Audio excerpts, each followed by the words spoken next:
guys, welcome to the brand new episode of Internship Diaries. Today we have with us Tridib Mondal and Sumeet Parikshit from RM Batch of 2017. Now let us find out what they have to share with us about their internship. Thank you Sumit and Tridib for giving us time for Internship Diaries. Now we would like to know about your experience during your internship, the major challenges faced by you, and how your learning from your classroom and RLLE helped you in your internship.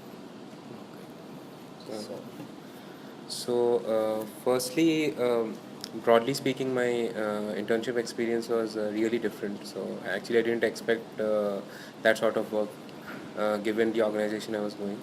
So, to start with, I did my internship with Reliance Foundation, and my initial posting was in Mumbai, and then eventually I had to go and work in Shahdol, which is a district in Madhya Pradesh.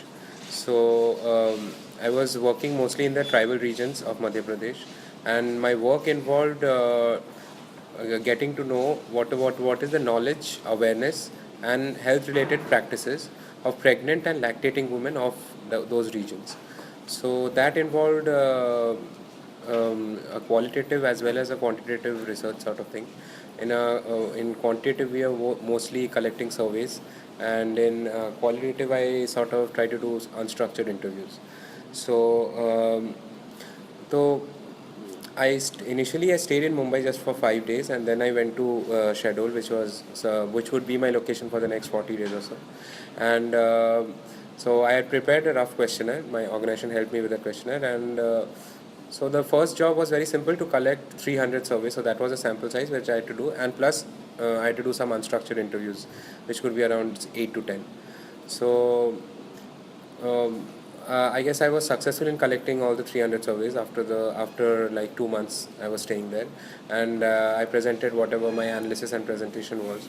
So the company was they were pretty happy with whatever work I had done, and they said that the data analysis was done in a very crisp manner and everything. The challenges were pretty big ones, because firstly it was a place where I had not been before, and the language, I don't think so I understand it properly. They don't speak proper Hindi, so the dialect is very different over there.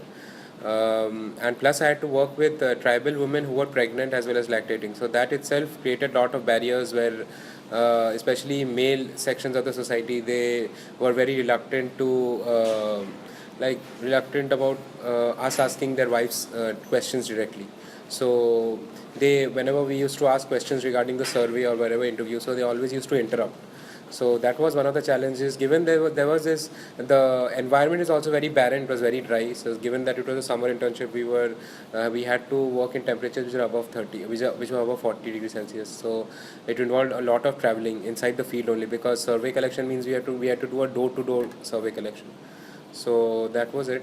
And I guess, yes, my classroom and RLE sessions, experience did help me, because you get a chance to apply whatever you learnt in the class as well as during your RLE stay in that experience. So overall, I guess it was a very interesting, and it really helped me to get into the final placements. And so yes.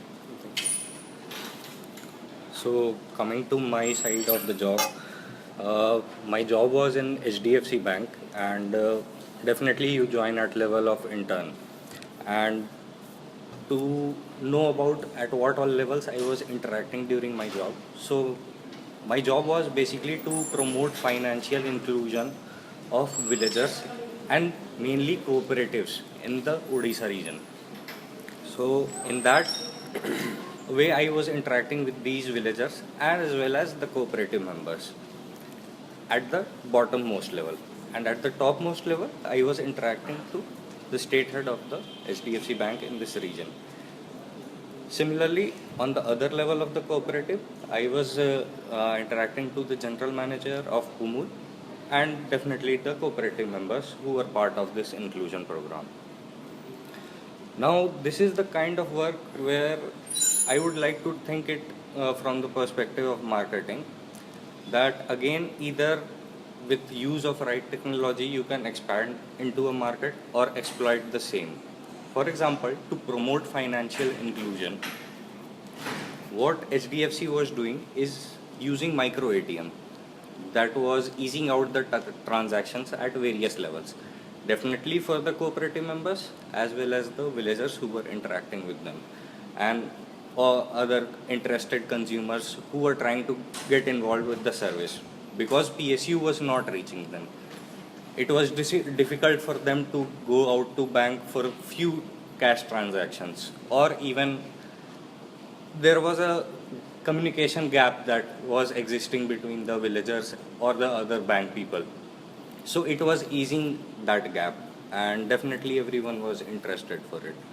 And HDFC being the only bank, private bank that can handle government schemes, Odisha government schemes, it definitely creates a market of monopoly for them.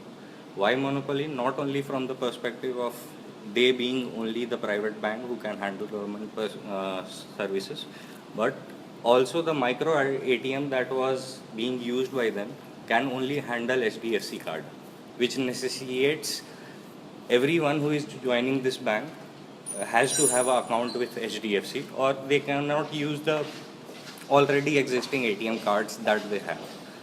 So definitely from this perspective, you need to understand where this product category is going, whether it's expanding for the right cause or it's just exploiting the market.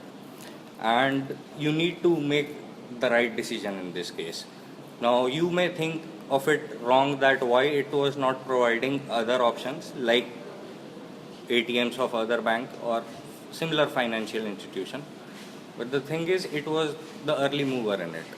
And it was not happening in this case that they were being laggards to use certain technology. So definitely it's a good move and you need to support that. Now few challenges that were there. I won't get into all the challenges that were there, but I would like to state few. First of all, work timing. Now here you can relate to something like RRLE experience. I used to get up at 4 in the morning and then I used to go out on my bike to all the 33 cooperatives in the nearby region of Puri and Konark. So definitely that's a tedious task to do. But then what was good about it is that I used to get back at around 12 in the afternoon, and after that I used to be free.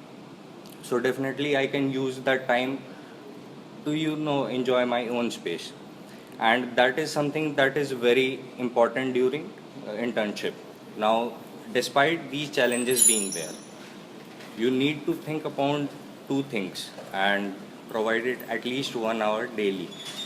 First and most important is regarding what is your work. You need to be clear about what are in and outs of the whole sector and what is the entire chain and what it wants to do, what it is asking you to do.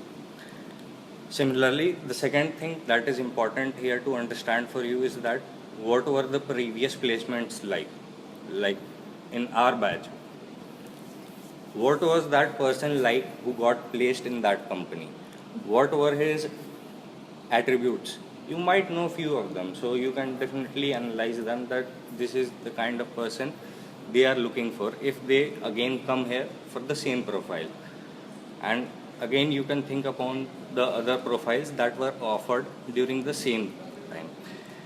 And after that, coming again back to the challenges, there are various things that you can definitely use only if you want to and only if you think it important to use. For example, the knowledge of sociology or understanding the society.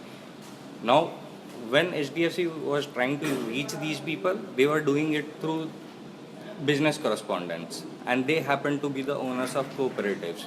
And definitely in villages this gets attached to your social status, and you need to very well understand that. Now here there was a little brawl during the internship because of the simple fact that a person belonging to the opposition political party was garnered this respect of being the business correspondent for such a big bank. So that was the case, and to solve that you need to just stand there because you can't get into it. where you definitely need to clearly understand the lines of communication and its boundaries, and you need to stop, or you can't intervene into those kind of issues that are completely, social or culturally bounded thing.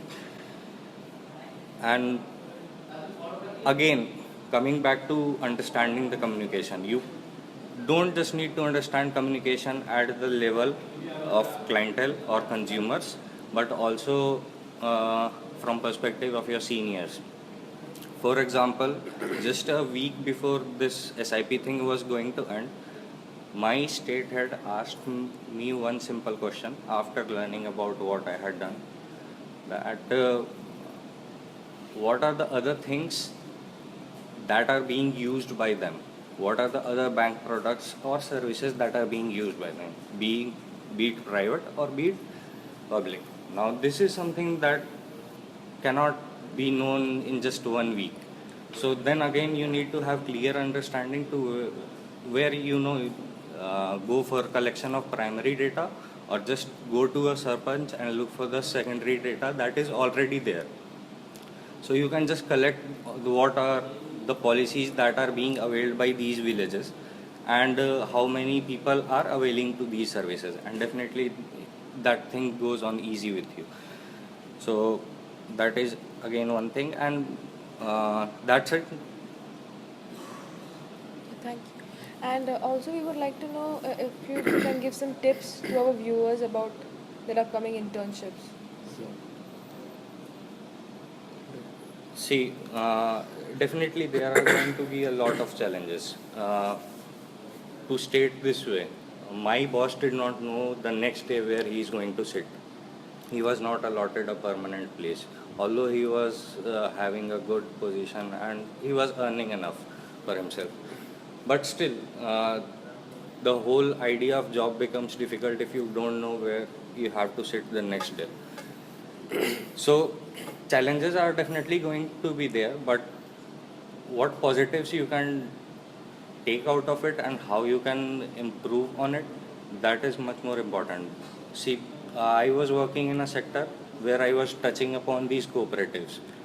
So I started to learn about these cooperatives, and even before the subject, the elective of cooperative management started, I knew that I have secured A for this particular subject, because I was able to, understand the whole sector, how it stands, how it started, and where it stands today.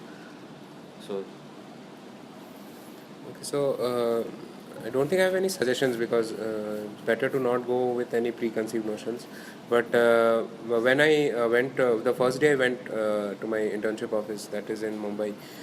So they gave me a choice whether I wanted to do my internship in the corporate office only, where it would be a desk job, or whether I would be willing to go to the field and stay in the field for 30 days and do this entire work. So it depends on what choices you make and whatever decisions you are ready to take. I'm not saying that any choice is good or bad, but I guess you must take choices which you should be challenging for you. So because it's an internship, it's a 2 month thing. It's not that you'll be there with the company for the next 1-2 years. It's not a permanent thing. So given the 2 years, I guess you must be willing to take certain challenging things which maybe you have not done previously. Thank you. Thank you guys for listening to us. We hope that this episode of Internship Diaries helped you gain some new insights about your internship. This is Kiran Bose signing off.